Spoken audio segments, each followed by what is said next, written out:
What's up, everybody? Jordan Stewart here from Vover. Thanks so much for tapping into the Vover original show. Just a reminder that if you want to drop your opinions about the episode or respond to the host and guests with your voice, go and download the Vover app wherever you get your apps. Vover, voice over everything. Enjoyed the show. What's up, everyone, and welcome to Vover Sports Daily. I'm Hrelja, the host of the Vover Sports Card Show. Let's recap what happened in Game 5 of the NBA Finals, because it truly was an incredible game. The Bucks came out on top 123-119, and now the Bucks have won 3 straight NBA Finals games after being down 0-2, and they find themselves in a situation where they're 48 minutes away from being champions. And there's a few main takeaways that I have from the game. First, nobody should be talking bad about the Suns' performance. They're the first team in NBA history to shoot 55% from the field and 60% from 3 for the entire game and still lose. Devin Booker had 40 points for the second game in a row now, which means that he has more NBA Finals games with 40 points or more than guys like Kobe Bryant and Kevin Durant. So Devin Booker has been playing out of his mind these last couple games. Chris Paul had 21 and 11. DeAndre Ayton had 20 and 10. Overall, the Suns did their job. Virtually in every playoff game so far this year, when the Suns were at home, they did the same exact thing. They get ahead early on in the game, they feed off the crowd, they dominate early, they set the tempo, and they cruise to a win. Game 5 was different. The Suns did go up 32-16, the same way that they've done many postseason games at home this year,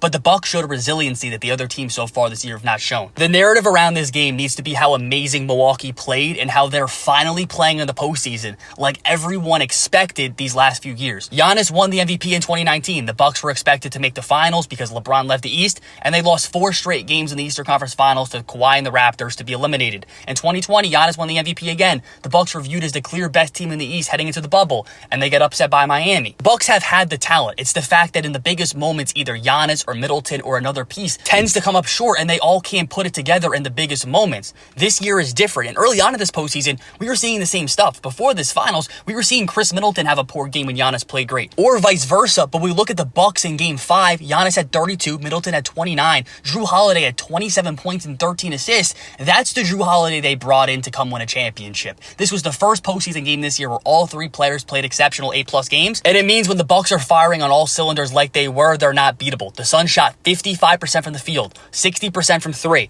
That should make you win every single game. They didn't, specifically because the Bucks showed up at the biggest moments. Bucks got rid of Eric Bledsoe, and they gave up draft picks to go get Hrelja on a really big contract. And a lot of people coming into the season expected that to be the big difference maker.